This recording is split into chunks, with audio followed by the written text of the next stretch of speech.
Good morning class. आज हम लोगों का अवधारी चैप्टर चल रहा है इस समय। तो आज हम लोग पार्ट 8 पढ़ने जा रहे हैं। चलिए देखते हैं बेबी की आगे की कहानी क्या कहती है। वो पढ़ना लिखना शुरू कर देती हैं। अनेक लेखक बंधु उनका साथ देते हैं और किस तरह से उन्हें समय समय पर वो प्रमोट करते रहते हैं। देखिए आगे। शर्मिला दी मुझे हिंदी में चिट्ठी लिखती थी। उनकी चिट्ठियाँ सुनकर मुझे बहुत अच्छा लगता था। उनकी चिट्ठियाँ कुछ और ही तरह की होती। मैं सोचती कि उनके यहाँ भी तो घर के काम के लिए कोई लड़की रखी गई होगी। क्या उसके साथ भी वो वैसा ही व्यवहार करती होंगी जैसा मेरे साथ करती है। उन्हीं लेखक बंधुओं में से एक शर्मिला दी भी थी। वो उन्हें समय समय पर पत्रों का जवाब देती थी बेबी को, और वो कहती हैं कि वो मेरे साथ कितना अच्छा व्यवहार करती हैं। क्या उन्होंने अपने घर में जो काम वाली लड़की रखी होगी उसके साथ भी वो वैसा ही व्यवहार करती होंगी। क्या वो ये मन में सोचती हैं और कहती हैं कि तातुस उनकी चिट्ठियाँ पढ़कर सुनाते तो उनकी टूटी फूटी बांग्ला में मैं उन्हें लिख देती। कभी जब मेरा मन खराब होता है तो उनकी ये चिट्ठियाँ मुझे आह्लादित कर देती हैं। बेबी कहती है कि जब मेरा मन कभी कभी खराब होता है तो मैं उनकी चिट्ठियाँ उठाकर पढ़ती हूँ और मुझे अच्छा लगता है। मेरा मन प्रसन्न कर देती हैं उनकी चिट्ठियाँ। बेबी एक बार सोचकर देखो तो आपके बाबा को तुम जैसा समझती हो वैसा वह क्यों है। उसका कारण क्या है। थोड़ा उनकी तरफ से तो सोचो जिन्हें तुम माफ़ भले ही न कर सको। बेबी जो हमें अच्छे नहीं लगते उन्हें भी माफ़ कर किया जा सकता है। शायद वैसा ही करना भी भला है। यदि तुम यहाँ आओ तो हम दोनों खूब सजेंगे फिर खूब नाचेंगे। तुम्हें सजना अच्छा लगता है कि नहीं। मुझे तो कभी कभी अच्छा लगता है। तुम मेरे लिए सजना और मैं तुम्हारे लिए सजूंगी। दोनों आपस में बातें करती हैं कि तुम जब यहाँ आना तो मैं खूब सजूंगी। तुम्हें सजना अच्छा लगता है कि नहीं। मैं कभी कभी सजती हूँ। हम तुम्हारे लिए सजेंगे और तुम मेरे लिए सजोगी। दोनों में इतनी मित्रता बढ़ती जाती है। हम दोनों जब एक दूसरे से मिलेंगे तो जी भर के हंसेंगे। यदि हंसने की कोई बात नहीं होगी तब भी हंसेंगे। बेबी तुम उस समय क्या आवाज़ नहीं रह जाती जब कोई तुम्हारा लिखा हुआ पढ़कर कहता है कि तुमने अच्छा लिखा है। और तुम क्या कभी यह सोचती हो कि इतनी कठिनाई इतने कष्ट में बीता हुआ जीवन लिखना शुरू करने के बाद से इतना सुंदर कैसे हो गया। बेबी से शर्मिला दी समझाती हैं और उनसे कहती हैं बेबी तुम जरा सोचो तो कि तुम्हारा जीवन कितना कठिनाइयों से भरा हुआ था। अब लिखने के बाद कितना अच्छा हो गया। तो एक लिखने मात्र से अगर इतनी शांति सुकून जीवन में आ सकती है तो लिखना कितनी अच्छी बात है। मुझे ये बात बड़ी मज़ेदार लगती है कि शर्मिला दी ने मेरे सजने धजने के बारे में पूछा, क्योंकि सजना धजना मुझे अभी अच्छा नहीं लगा, कभी भी अच्छा नहीं लगा। मैंने कितनी ही लड़कियों बहुओं को देखा था कि जो कहीं घूमने जाने की बात उठी नहीं कि सिंदूर की डिब्बी, पाउडर का डिब्बा, आईना, कंघी न जाने क्या क्या लेकर के बैठ जाती। साड़ी पहनती तो अपनी किसी सहेली को बुलाकर पूछती है देखो ठीक पहनी है कि नहीं। अगर सहेली ने उनके मन की बात नहीं कही तो ठहरो कहकर साड़ी को फिर 10 बार खोलती पहनती। कोई अपनी स्वामी से पूछती क्यों जी कौन सी साड़ी पहनना ठीक होगा। स्वामी यदि कहता कि यह साड़ी पहनो तो उसमें अपनी बहुत अच्छी दिखोगी। वह उस साड़ी को पहन के भी मुस्कुराती हुई जल्दी जल्दी कमरे में चली जाती हैं। फिर साड़ी पहनकर स्वामी के सामने आकर खड़ी होती है और चाहती हैं कि वह एक बार फिर कहें कि तुम कितनी सुंदर लग रहे हो।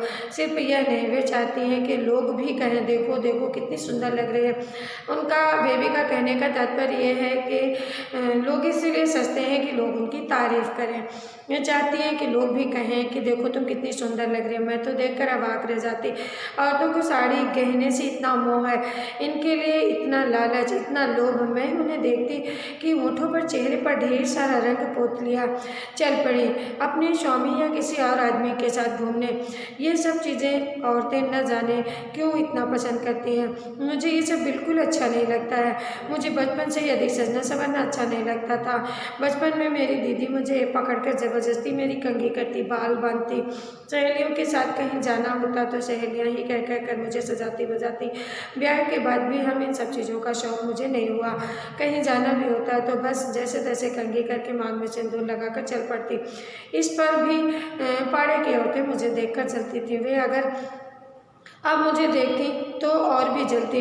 उनको उसको बुलाकर आपस में खुसर-फुसर करने लगती, क्योंकि साड़ी की जगह में सलवार सूट जो पहनने लगी थी। लेखिका कहती हैं कि मैं अब सूट पहनने लगी। अगर मैं इस तरह सस्ती संवरती मैं सिंपल रहती थी तब तो लोग मेरे विषय में क्या क्या कहते थे। अगर मैं सज संवर के रहती तो ना जाने क्या क्या लोग कहते। यहाँ आकर के इस तरह की तुच्छ बातों से मैं बच गई। यहाँ मुझे सबका स्नेह मिलता था। तो उसके लड़के विदेश से लौटते तो मेरे लिए कुछ न कुछ लेकर आते। मामा माने अर्जुन दा भी माँ की माँ आती तो भी मुझे कुछ न कुछ जरूर देती। मैं सोचती कि इन लोगों का इतना प्यार संभाल भी पाऊंगी या नहीं। अब मुझे आश्चर्य होता जब कोई कहता कि वह इसके या इसके बिना नहीं रह सकता, जबकि पहले मैं सोचती थी कि अपने दुर्गापुर के कुछ बंधुओं को छोड़कर मैं नहीं रह सकूंगी। यह सब बस कहने भर की बातें होंगी। जो पहले कहा करते थे कि इसके या उसके बिना नहीं रह सकेंगे, वे आज इतने बड़े मज़े से हैं। मैं भी कुछ दिन बहुत उदास रही थी। जब अपने बंधुओं को छोड़कर आना पड़ा था तो धीरे धीरे सब कुछ ठीक हो गया। बच्चों को पाल पोस कर बड़ा करने की तरफ मैं अधिक ध्यान देने लगी। उससे मुझे इतना सुख मिलने लगा कि अपने बंधुओं से बिछोड़ने के दुख की जगह मैं अब मानने लगी थी कि उनमें से कोई भी मुझसे मिलने ना आए। मैं अपने बाल बच्चों में मगन थी। इस बात से बहुत खुश थी कि उनकी पढ़ाई लिखाई ठीक चल रही थी। वे अब ना तो पहले की तरह ज़रा सी बात पर रोने चिल्लाने लगते, ना ही बेमतलब इधर उधर भटकते। बातें भी अब वे ऐसी करने लगे थे कि जैसे पहले कभी नहीं करते। अभी कुछ ही दिन बीते, मैं रात के 8-9 बजे अपने बच्चों के साथ छत पर बैठी हुई बातें कर रही थी कि हठात मेरी लड़की ने पूछा, माँ कभी स्कूल गई हो? मैं अवाक होकर उसकी तरफ देखती रही और सोचने लगी कि इतनी जरा सी बच्ची ऐसी बात क्यों पूछ रही है। अब भला मैं इसे क्या जवाब दूँ। मैं कुछ बोलती इससे पहले उसने फिर कहा, माँ कोई कविता सुनाओ ना। मुझे यह कविता क्या यह सब याद था। फिर भी जो 2-4 लाइनें मन में आई उन्हें सुना दी। वह खिलखिलाकर हंस पड़ी और बोली, इतनी बड़ी माँ और स्कूल की कविता सुनाती है। इसकी बात पर मुझे हंसी आ गई और कुछ दुख भी हुआ। मैंने सोचा मेरे बच्चे जब इस बात पर इतना हंस रहे हैं तो उस समय तो और हंसेंगे जब देखेंगे कि मैं हाथ में अखबार लिए बैठी हूँ, क्योंकि मेरे हाथ में अखबार पहले कभी नहीं होता था। उन्होंने देखा यहाँ मैं रोज़ सवेरे अखबार देखती थी। अंग्रेजी न जानने से उसका सिर पैर कुछ भी नहीं जानती पाती थी, फिर भी तस्वीरें देखकर तातुस से उनके विषय में पूछती। तातुस कहते, तस्वीरों के नीचे बड़े बड़े अक्षरों में जो लिखा है उसे पढ़ने की कोशिश करो।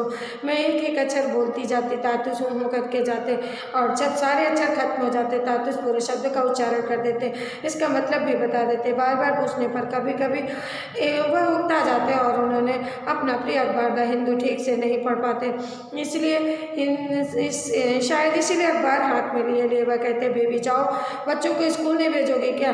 मैं कहती हाँ भेजूंगी, अभी टाइम है। वो फिर कहते, कब भेजोगी?